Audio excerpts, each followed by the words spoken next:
संसार में जली जात ब्रह्मांड ज्ञान केरी लहर से वो भारत जानो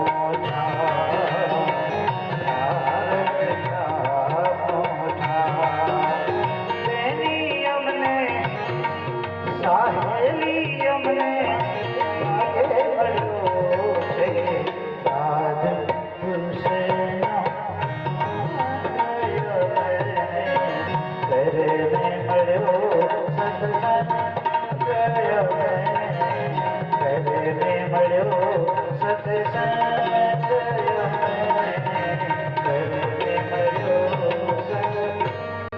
अहो देवर्षि धन्यो यद कीर्ति सांग धनवन गायन माध्यम इदम तंत्र्या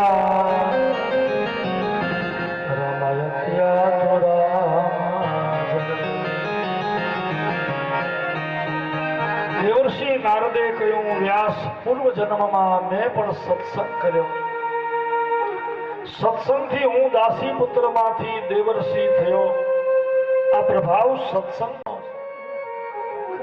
તમારા મનની અશાંતિનું કારણ ઈ જ છે આપણે જ્યારે જ્યારે આ કથા એમ કહીએ છીએ કે મનમાં અશાંતિ હોય ને ત્યારે સત્સંગ કરો જો અશાંતિને દૂર કરવી હોય કારણ કે મોહ માયાથી અશાંતિ ઉત્પન્ન થાય છે અશાંતિ જન્મે ક્યાંથી મોહ માયા મોહ માયા અજ્ઞાન જનિત છે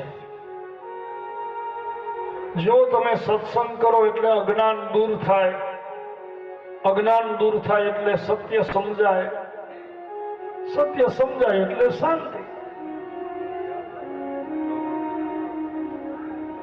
બધું તમે કર્યું છે વ્યાસજી જગતના કલ્યાણ માટે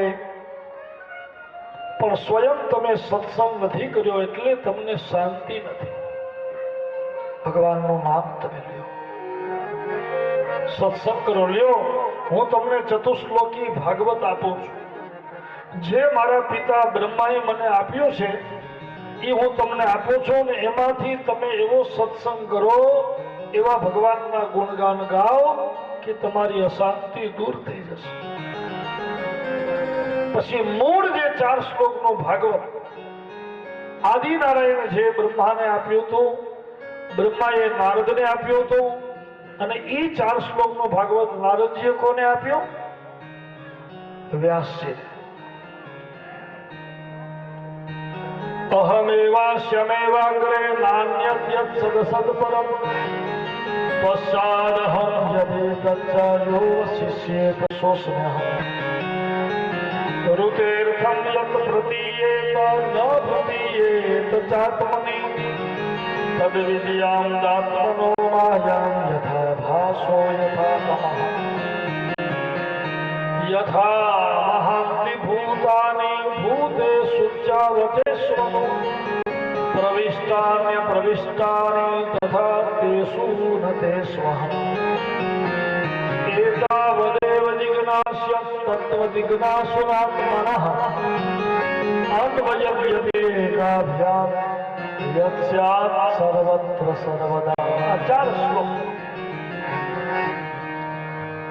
4 શ્લોક આપ્યા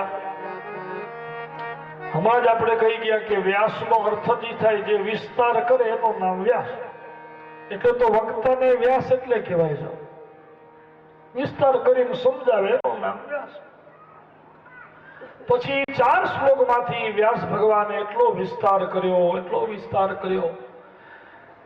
18,000 શ્લોકની રચના કરી 12 સ્કંદ 335 અધ્યાય અને 18,000 શ્લોકો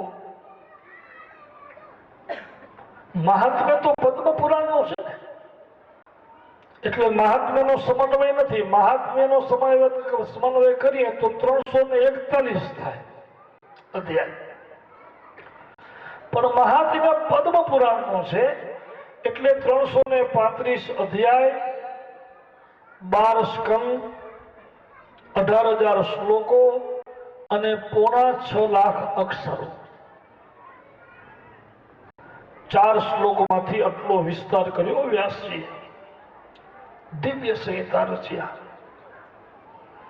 હવે પછીનો પ્રશ્ન એ છે કે વ્યાસ ભગવાને કોની પ્રેરણાથી રચ્યો? તો આપણે કયો? નારદની પ્રેરણાથી. કયા યુગમાં? તો કે દ્વાપર યુગમાં. હવે પછીનો પ્રશ્ન એ છે કે નારદજીએ વ્યાસને કહ્યું, વ્યાસે રચ્યું, પણ સુખદેવને શા માટે કહ્યું? પેલું જ દીકરાને શા માટે? દીકરો જાણીને નહીં, પણ આ સુખદેવજી મહારાજે આગલા જન્મમાં મહાદેવના મુખેથી આ ભાગવત સાંભળ્યું. ભાગવત સૌથી પહેલા મહાદેવજીએ પાર્વતીને કહ્યું છે અને સમાધિમાં કહ્યું છે. મહાદેવ પાર્વતીને કઈ સ્થિતિમાં કહ્યું? સમાધિમાં. વ્યાસ ભગવાને ભાગવત રચના કરી, કઈ સ્થિતિમાં કરી? સમાધિમાં. એટલે તો ભાગવતને સમાધિ ભાષાનો ગ્રંથ કહેવાય છે. સમાધિ શબ્દનો બીજો અર્થ થાય છે ગહનતા. સમાધિ એટલે ધ્યાનમાં લીન થઈ જવું. સમાધિષ્ઠ, ધ્યાનની પરાકાષ્ઠા, ધ્યાનની ગહનતા. અને બીજો અર્થ છે જ્ઞાનની ગહનતા. માત્ર ધ્યાનની જ નહીં, જ્ઞાનની ગહનતા જે છે એનું નામ છે સમાધિ. જ્ઞાનને ગહન, જ્ઞાનને સમાધિ કહેવાય. ગહન ધ્યાનને સમાધિ કહેવાય. મહાદેવજીએ પાર્વતીને જ્યારે બહુ પાર્વતીજીએ હઠ કરીને કે તમે અવિનાશી ને હું નાશી, મારા કેટલાય અવતાર થયા, તમે હવે મને અમર થાવો છે, હઠ લીધી પાર્વતીમાં. એટલે મહાદેવજીએ હિમાલયનો એક પર્વત ખાલી કરાવ્યો. કોઈ પણ જીવ ત્યાં ન રહેવું જોઈએ, કારણ કે હું જે જ્ઞાન કહીશ એ સામાન્ય જ્ઞાન નથી, દિવ્ય જ્ઞાન, ભાગવત જ્ઞાન. અભક્તને ન અપાય, બધાને ત્યાંથી ખાલી કરાવે. એ પર્વતમાંથી વૃક્ષો સહિત બધું ખાલી કરાવ્યું. પશુ પક્ષી વૃક્ષો કાંઈ પણ નહીં. અને એકાંતમાં મહાદેવજી સમાધિમાં કથા કહે છે પાર્વતી માને. પાછા એટલું કહે છે કે જો હું કથા ત્યાં સુધી કહીશ જ્યાં સુધી તમે હોકારો દેશો ત્યાં સુધી. તમારો હોકારો બંધ થઈ જશે તો કથા બંધ. એટલે તો જૂના સમયમાં ગામડું ગામ હોય ને અને કથા થતી હોય ને ત્યારે આગળ ભગત જે હોય ને બધા આગળ બેસે. પછી કથા થતી હોય ત્યારે થોડી થોડી વાર રાડ પાડે, હરે. એટલે એનો અર્થ એવો એમ કે અમે સુતા નથી, મહારાજ બરોબર સાંભળીએ છીએ, એમ તમે ધ્યાનમાં છે, તમારે કથા કરો. આ વક્તાને શ્રોતાનો સાતત્ય રહે ને એટલા માટે હરે બોલવાનું હતું. મહાદેવજી સમાધિમાં કથા કહેતા, પણ ધ્યાનમાં એવું છે કે તમે કથામાં જોજો જોલો આવી જાય, આવી જાય. આમ રાતના 12 વાગ્યા સુધી, 2 વાગ્યા સુધી તડાકા મળતા હોય તો ઊંઘ ના આવે. ડાયરા કરીને બેઠા હોય,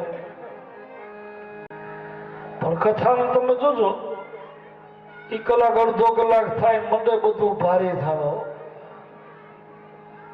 એનું એક કારણ છે.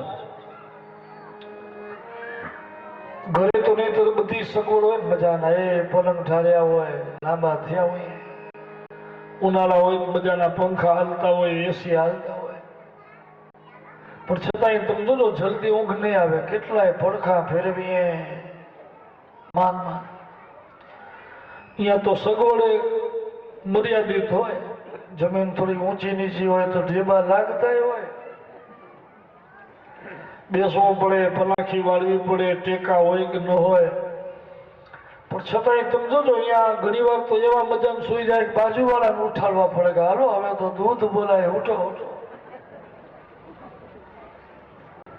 એનું કારણ શું કે જેવું તમારું મન ભગવાનમાં થાય ને સ્થિર, ઘરમાં ઊંઘ ના આવે એનું કારણ છે મન ચિંતામાં હોય, વિષયોમાં, વિકારોમાં.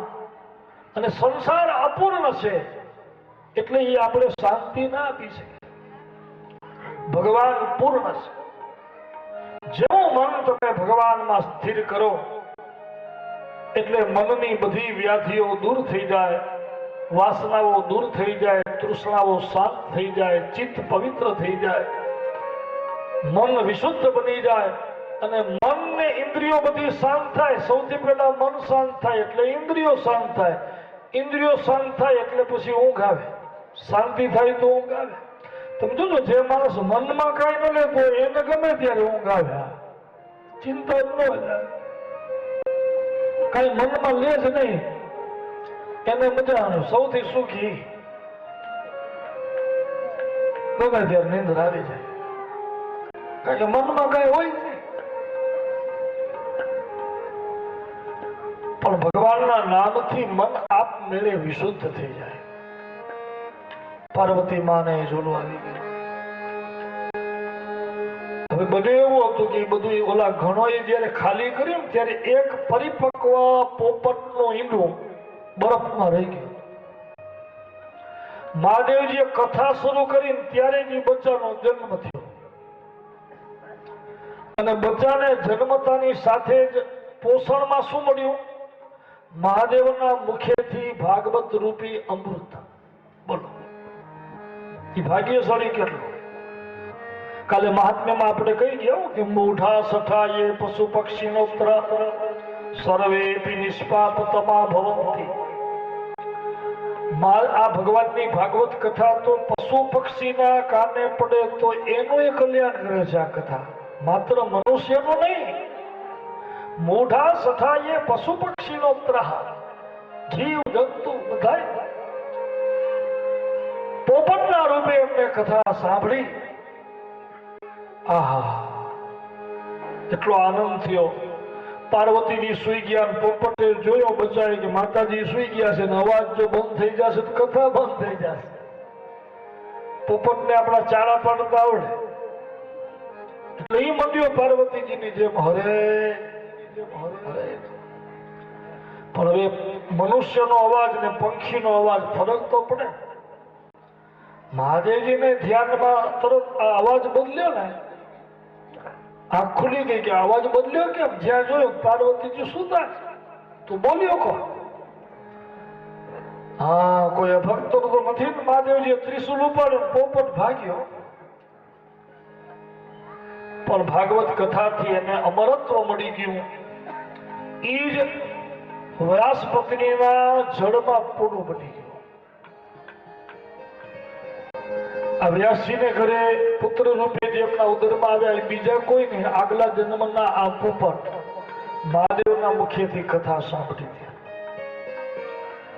પછી માના ઉદરમાં આવ્યા પછી અવતાર કથા લેતા. 1 વર્ષ, 2 વર્ષ, 5 વર્ષ, 10 વર્ષ, 12 વર્ષ સુધી જયારે અવતાર લીધો દીકરાએ, 12 વર્ષ સુધી માં એના ઉદરમાંથી બાળક જન્મ લે તો વિચાર કરો એ પ્રસૂતાની સ્થિતિ શું થાય.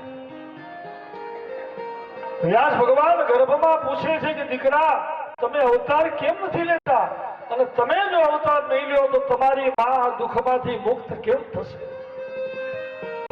અંદરથી અવાજ આવ્યો, પિતાજી મને વચન દો કે સંસારની કોઈ માયામાં તમે મને બાંધશો નહીં તો હું અવતાર લઉં. વ્યાસ ભગવાને વચન આપ્યું